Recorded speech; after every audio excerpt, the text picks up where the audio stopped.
Alright, so another day, another smartphone comparison, and today it is a big one, although the actual phones themselves aren't particularly massive. We've got Samsung Galaxy S21 and Google's fresh new Pixel 6. Google's blower is nicely priced at just 599 quid compared with the Samsung Galaxy S21, which will still cost you £769 right now. But both come packed with fantastic camera tech. You got some strong specs in there and gorgeous displays for all of your media needs. So let's do a full side-by-side comparison with the Pixel 6 and the Galaxy S21. See which one might be best for you, whether you're a gamer, a Netflix lover, whatever. I've done full reviews on both if you want to know more. Please do plug subscribe and ding that notifications bell for more on the latest, greatest tech. Cheers! Alrighty, so we got Samsung's S21 on the left, we've got the Google Pixel 6 on the right, and as you can see there, the Samsung Galaxy S21 is the dinkier of the two, pleasingly compact at just 6.2 inches. Meanwhile, the Pixel 6 is a 6.4 inches, so still reasonably compact compared with a lot of 2021 smartphones, which are top in the 7-inch range now, but they used to be more compact in the previous generation. And the Pixel 6 does look even bigger due to the fact you've got these big fat bezels surrounding that display as well, compared with a nice skinny, subtle effort here on the S21. Slightly rounder corners as well on the Samsung blower, so slightly more comfortable to clutch compared with that Pixel. However, whichever your choice, I would say, if possible, get a screen protector on the go, because the Galaxy S21 and the Pixel 6 both use Gorilla Glass Victus to protect that display. It's very drop resistant, but unfortunately it does scratch up a bit. Certainly if you stick it in a pocket with some other hard object, chances are it's going to get a bit of a gouging. Now flip these bad boys over and check out that arse end, and the design couldn't really be much more different. The Galaxy S21 uses a blend of plastic and glass, which Samsung has charmingly titled Glastic. Of course they have. You can grab the S21 in a variety of different colours, including some lovely colourful efforts like this sort of purpley violet. And touch wood, no real signs of wear and tear on that arse end compared with the screen. The matte finish of the S21 means that it doesn't really pick up greasy fingerprints or scuffs either, which is really, really good. On the other hand, on the Pixel 6 here, it is a glossy finish. It's actually Gorilla Glass 6 around back there, which I found has scratched up a lot less than the front end. Very shiny and glossy, so it does pick up finger scuffs, although this darker model does a reasonable job of hiding those. You can also pick it up in a couple of different lighter colours if you prefer. The best of the bunch might be the distressingly titled Sort of Seafoam, so if you can ask for that one and keep a straight face, then good on you. And both these blowers are IP68 water and dust resistant as well, so no worries if you want to take them in the shower, rock them in the bath, whatever you fancy. Now when you actually want to switch the phones on and use them, well, you've got an in-display fingerprint sensor on both these blowers. It's an ultrasonic scanner here on the Galaxy S21, so that can take a 3D model of your fingerprint and use that for extreme accuracy. And it is reasonably nippy, and I've had absolutely no troubles with it, to be honest, over time. In the case of Google's Pixel 6, it is a more basic optical sensor, so just basically fires light at your fingerprint in order to read an image of it. I have had a bit more jip with this one, unfortunately. If your hands are just a little bit damp or a little bit dry, I found that it just tends to fail more often than not, which is really annoying. Alternatively, the Galaxy S21 also offers a bit of face unlock as well, if you find you can't use your hands for whatever reason. Unfortunately, it's not the best face unlock in the world. If the lighting is slightly ropey, then it fails more often than not, as it did that first time I bloody tried it. And in the case of the Pixel 6, well, there's no face unlock feature at all, so even a slightly ropey face unlock is better than bugger all. So let's have a shufty at the software. And here on the Google Pixel 6, it is the latest, freshest Android 12 in a lovely stock format, as you would expect. In the case of the Galaxy S21, it's still running Android 11, should be updated to Android 12 shortly. And of course, you've got Samsung's One UI launcher on there to sort of change up the general look and feel. So you'll notice the aesthetics are slightly different, especially when you drag down the notifications bar, for instance. And you won't find exactly the same features on the Samsung and the Google as well, because Samsung has added some bonus bits in with One UI, and also you've got some Pixel exclusives here that won't be coming to the S21. So for instance, there's the face unlock feature, which I already mentioned. If you're really into customization, Samsung offers a lot of different themes and things like that. And while both phones offer an always on display, you do have greater customization again here on the S21. You can stick one of your gallery photos on there, otherwise you've got a whole bunch of different themes again you can choose from. Whoa, including a Chucky one, which I'm actually tempted to pay 74 pence for, although you could just download a picture of Chucky and slap it on there yourself. But both phones share all the same big features, and here on the Google Pixel 6 you're guaranteed 5 years of updates. Samsung's S21 not too far behind though. You're guaranteed 3 Android OS updates, so Android 12 and then 13 and 14 beyond that, and then 4 years of security updates here on the S21 as well. although those security updates probably won't come quite as thick and fast as the Pixels towards the end of the S21's life. One of the major design factors though should be, are you a Samsung fan? Do you use Samsung services like Samsung Pay, Samsung Health, all that kind of shenanigans? Because of course the S21 comes absolutely packed with all of that shiz. I personally prefer Google's own services like Google Pay, etc. So I just find this annoying here on the S21, it just bogs down with duplicate services. It is reassuring though that no matter your choice of the S21 or the Pixel 6, both Samsung and Google take privacy and security very seriously indeed. So you got the Samsung Knox security suite on the Galaxy S21, you got like the Titan M2 security chip on the Pixel 6. Both of them very, very strong when it comes to encrypting and safely storing your data. As for your storage, where you got 128 gigs as standard, but you do have the option to spunk more cache at either Samsung or Google for a 256 gig model. But neither of them come with micro SD expandability if you want to bung in a bit of extra storage, so you better make sure you get enough. Oh, and if you want to rock 2 SIMs at once, then the Galaxy S21 is going to be your best bet. That's got a dual SIM slot, whereas you can only stick a single physical SIM into the Google Pixel 6, although thankfully both do also support eSIM, if that's going to be an option that works for you. So let's move on to the screens, and both the Galaxy S21 and the Google Pixel 6 sport an OLED display. You got fully customizable color outputs, you can have bold, vivid hues if you like, or more natural looking visuals as well. You do have HDR support on the likes of Netflix. There's a Full HD Plus resolution on both as well, 2400 by 1080, so technically the S21 is slightly sharper because it is a slightly smaller display, but there's no difference in quality when you see them side by side, nice crisp visuals. Pixel produces slightly warmer colors by default, but as I say, that's fully customizable.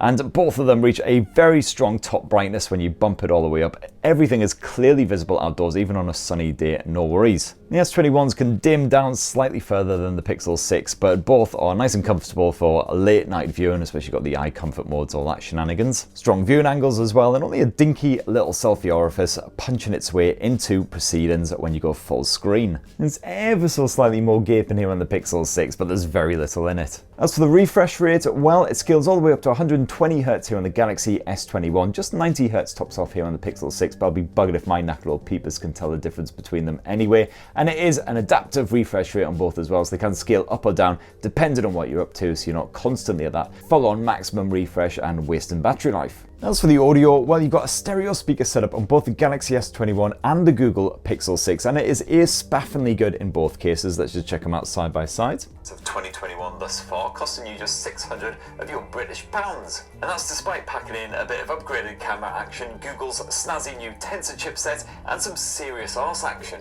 Now see it again here on the Pixel. Of your British pounds. And that's despite packing in a bit of upgraded camera action, Google's snazzy new Tensor chipset, and some serious arse action. See on the top volume, nice and loud and clear on both of them as well. You don't get tinny output or anything. Slightly more echoey and hollow maybe on the S21, but there's not really much in it at all. I really like them for just kicking back with a bit of YouTube or Netflix or whatever if you can't be bothered to get all headphoned up. Sadly, however, there is sadly a sod all headphone jack action on either the Galaxy S21 or the Pixel 6. So basically it's dongles or Bluetooth all the way. Thankfully I found the Bluetooth streaming on both these phones absolutely flawless, even in a really busy central London location like London Bridge, something like that. Nice and strong and stable. Now performance, and the Pixel 6 packs in Google's fresh new Tensor chipset with 8 gigs RAM in backup. Meanwhile, the Galaxy S21 uses Samsung's own Exynos 2100, also with 8 gigs of RAM. When it comes to straight up grunt, the Galaxy S21 is the superior with that Exynos chipset, as you can see in the side-by-side Geekbench 5 tests.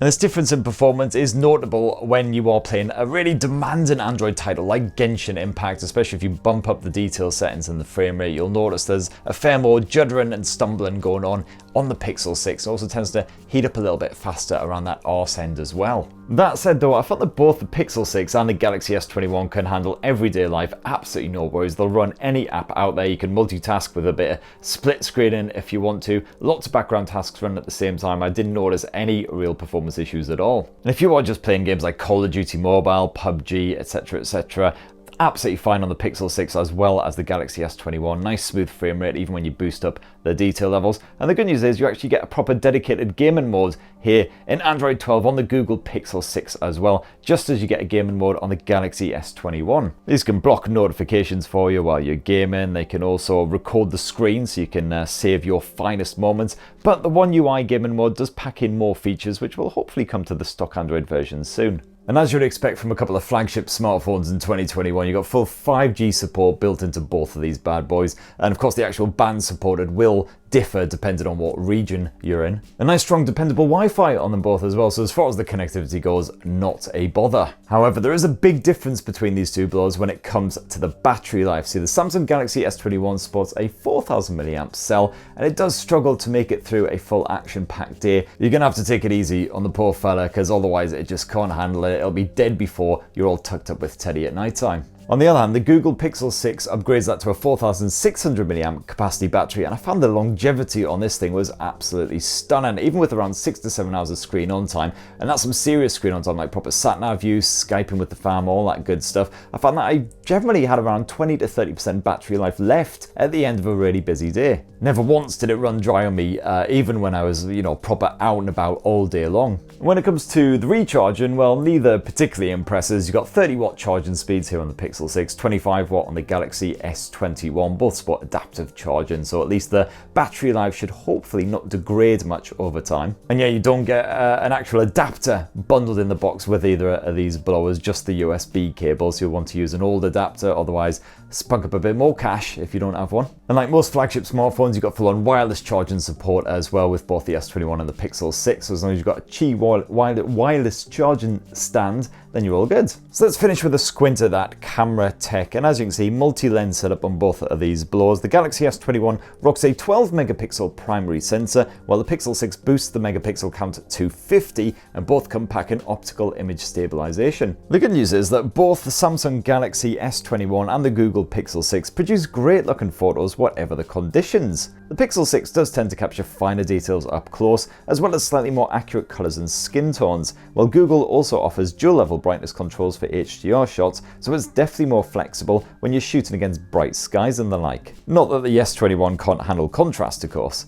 However, the Pixel is also superior in low light with sharper focus and once again more natural looking results. Both of these phones can produce stunning portrait snaps as well as handling living moving subjects pretty bloody well. The S21 and the Pixel 6 also pack in a 12 megapixel ultra wide angle shooter, and the results are similar with both. Again, the Pixel is slightly more accurate with those hues, and it is good to have that extra flexibility when needed. Now, the Pixel 6 doesn't have a dedicated telephoto lens, while the S21 has a 64 megapixel telephoto shooter that doesn't really offer much in the way of actual optical zoom. It mostly just crops into a high megapixel image. All the same, the Pixel tops off at a 7x digital zoom, which looks a bit crap. You won't want to boost in any higher than the 2x level. Meanwhile, the S21 only starts to struggle around the 5 to 10x level, but it can go all the way up to 30x zoom if you want a photo that looks about as appealing as a Brussels sprout sandwich. As far as the camera UIs go, well, I prefer Google's because it's slightly cleaner, less dense than the Galaxy S21s, but both pack in the same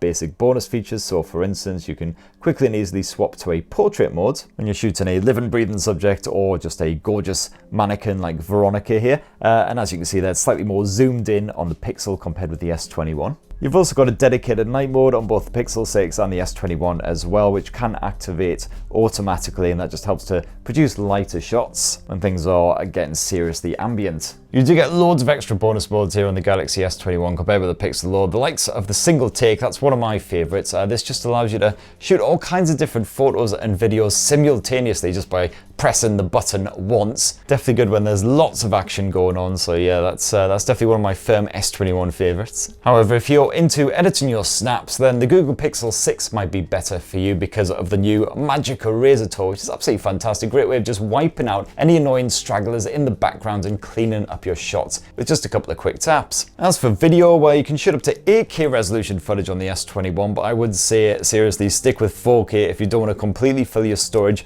in a matter of minutes. Either of these phones can shoot at 30 or 60 frames per second at that Ultra HD resolution, and they're both really, really good. So my personal preference is definitely the Samsung out of the two, so if you're really big into your home movies, I'd say go for that one. Slightly crisper detail, some really nice natural looking images coming through, but you know what, the Pixel does the job nicely. And then last up, the selfie cam housed in a little orifice around front on both these blowers, and it's a 10 megapixel effort here on the Galaxy S21 and a mere 8 megapixel effort here on the Pixel. And you can change it up so it's either really focusing on your face, otherwise getting a good bit of background action slash random mates' faces in. And any selfie fan should definitely go Samsung in my opinion. The Google's front-facing snapper is the weak spot in those Pixel optics, struggling to produce something that doesn't look grainy and gash when the lighting isn't ideal. And that right there in a nutshell is how the Samsung Galaxy S21 and Google's fresh new Pixel 6 flagship smartphone stack up in a side-by-side comparison. They both offer a very great, satisfying premium everyday experience. Certainly if you're a gamer though, you'll probably want to go with Samsung's Galaxy S21. Conversely, if battery life is your priority, the Pixel 6 offers the best. So which one are you more personally tempted by? It'd be great to hear your thoughts down in the comments below. Please do poke subscribe and ding that notifications bell for more on the latest and greatest tech, yada yada yada. And of course check out my full in-depth reviews on both the Pixel 6 and the S21 live right now. Cheers everyone, love you.